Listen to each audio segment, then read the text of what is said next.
अस्सलाम वालेकुम। ये मेरा टॉपिक प्रीवियस टॉपिक से रिलेटेड है जो मैं ऑलरेडी अपलोड कर चुकी हूँ पेयर ऑफ एंगल से। इसमें मैंने एक एक्सरसाइज आपको कराने की कोशिश करूँगी जिससे आपको मज़ीद जो टर्म्स हमने यूज़ की थी adjacent complementary angles and adjacent supplementary angles etcetera उनकी बेटर अंडरस्टैंडिंग हो जाए। यहाँ पे अब मैं आपको बताती हूँ क्वेश्चन क्या पूछा गया है कि name pairs of adjacent complementary angle. Best way ये है कि आप सबसे पहले यहाँ पे वो कंडीशंस लिख लें, सेम वर्टेक्स और नेक्स्ट एंगल जो एक बिल्कुल साथ नेक्स्ट एंगल हो। ये तो एडजेसेंट की डेफिनेशन होगी और कॉम्प्लीमेंट्री आपको पता है कि एड अप होके 90 डिग्री दें। ठीक है, अब हम अगर यहाँ पे देखें तो मुझे एक एंगल नज़र आ रहा है L S and M, like ये 56 प्लस 34 हमें नज़र आ रहा है कि ये 90 बनाता है। अब इन एंगल का नाम कैसे लिखना है मैं आपको ऑलरेडी बता चुकी हूँ। ये एंगल का सिंबल यूज़ होता है तो हम लिखेंगे angle L S M plus angle M S N. M S N, ये देखिए यहाँ पे आपको नज़र आ रहा होगा एल एस एम और L S M. That's it.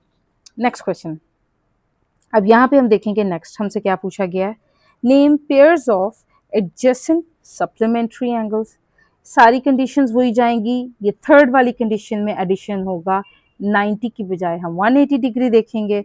और अगर आप यहाँ देखें कि मैंने ट्राई तो सीधी ड्रॉ करने की थी, ये देखते साथ आपको पता चल रहा है ये स्ट्रेट लाइन आ रही है। स्ट्रेट लाइन क्यों देखना है, 180 डिग्री स्ट्रेट लाइन एंगल होता है। अब यहाँ पे आपको पता चल रहा होगा 131 एंड 49 मेक्स 180।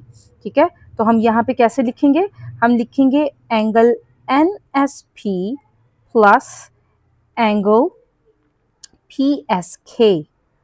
कौन कौन से हैं वो, 49 degree plus 131 degree and that makes 180 degree. देखते हैं नेक्स्ट में कह रहे हैं name pairs of non adjacent. Non adjacent है तो क्या होगा, अब ये दो कंडीशंस निकाल देंगे तो क्या बचा, कॉम्प्लीमेंट्री में आप 90 डिग्री देखेंगे और इसके लिए आप नॉन एडजेसेंट के लिए अब आपको ये दो फिगर्स दिए हैं, अब आपने इनमें से नॉन एडजेसेंट देखने हैं। तो वेरी सिंपल, आपको ये 41 और ये 49 आपको नज़र आ रहा है ये 90 बनाता है, तो हम इधर क्या लिखेंगे, angle F G E plus angle N S P. क्या बनेगा, यहाँ पे हमारे पास आएगा 41 degree plus 49 degree and that makes 90 degree. सिर्फ एक कंडीशन को फुलफिल करना था, 90 डिग्री। नेक्स्ट एग्जांपल क्वेश्चन है आपके पास, कह रहे हैं pair non adjacent supplementary, that means आपको सिर्फ 180 डिग्री देखना है। उसके लिए आप देख सकते हो कि इधर से ये 124 और ऊपर से 56 वाला एंगल।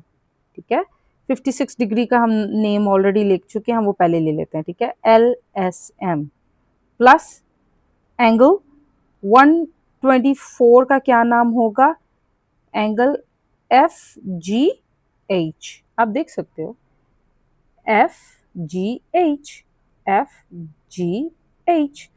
तो अब आप क्या लिखोगे, 56 degree plus 124 and that makes 180 degree. ठीक हो गया। एक और आपके सामने एंगल्स और रेज लाइंस बनाई हुई हैं और इनके क्वेश्चंस थोड़े से चेंज लिखे गए हैं। यहाँ पे आपसे कहा गया है identify linear pairs. Linear pairs आप मेरी प्रीवियस वीडियो में देख सकते हैं। लीनियर पेयर्स सेम कंडीशंस इसकी क्या होती हैं जो एडजेसेंट सप्लीमेंट्री की होती हैं, सेम वर्टेक्स और वेरी नेक्स्ट, मतलब very next angle and add up to 180। ठीक है, इस 180 की टर्म ये लाइन बनाती है, बेसिकली 180 एक स्ट्रेट लाइन एंगल है, तो ये सेम एडजेसेंट सप्लीमेंट्री एंगल की तरह है। अब हम और अब क्वेश्चन क्या है, कह रहे हैं एंगल 1, आपने पहला एंगल 1 ले लेना है। अब इसके साथ इसका पेयर बनाएं, जो लीनियर पेयर बने, तो इसका वेरी नेक्स्ट एंगल कौन है, वेरी नेक्स्ट एंगल। और देखें ये वाला मैं क्यों नहीं कह रही, क्योंकि ये आपको पता है स्ट्रेट लाइन नहीं उसके साथ बना रहा, मैं आपको इससे बताती हूँ।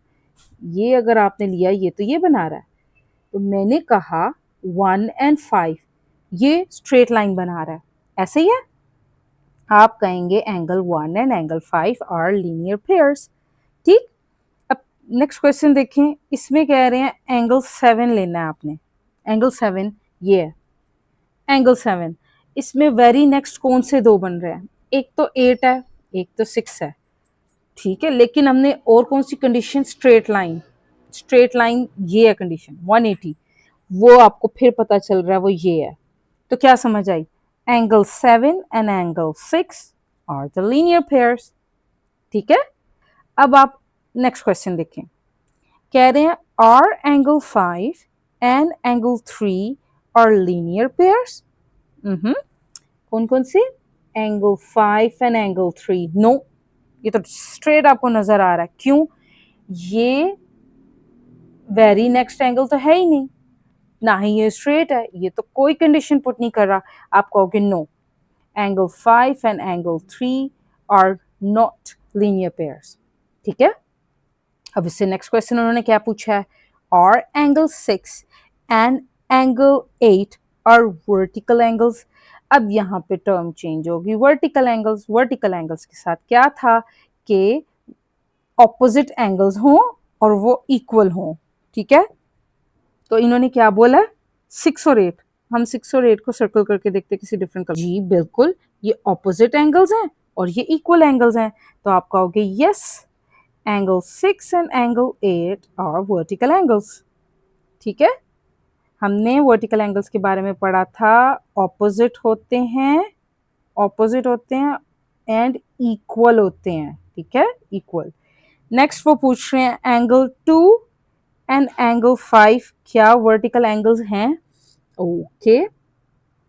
एंगल 2 एंड एंगल 5 देखें, ऑपोजिट की कंडीशन तो वो फुलफिल कर रहा है, इक्वल नहीं है, क्यों, क्यों इक्वल नहीं है, क्योंकि ये देखें इन्होंने ना इधर ये जो सेंटर में एडिशनल लाइन है ये ड्रॉ कर दी है, ठीक है, उससे एंगल का साइज चेंज हो गया है। तो आप कहोगे no, these are not the vertical angles. देखें वर्टिकल एंगल्स की भी दो कंडीशन हो गई, ठीक है।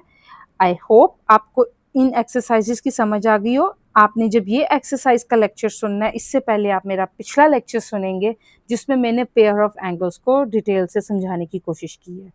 आई होप आपको मेरे इस लेक्चर की भी समझ आ गई हो। Thank you.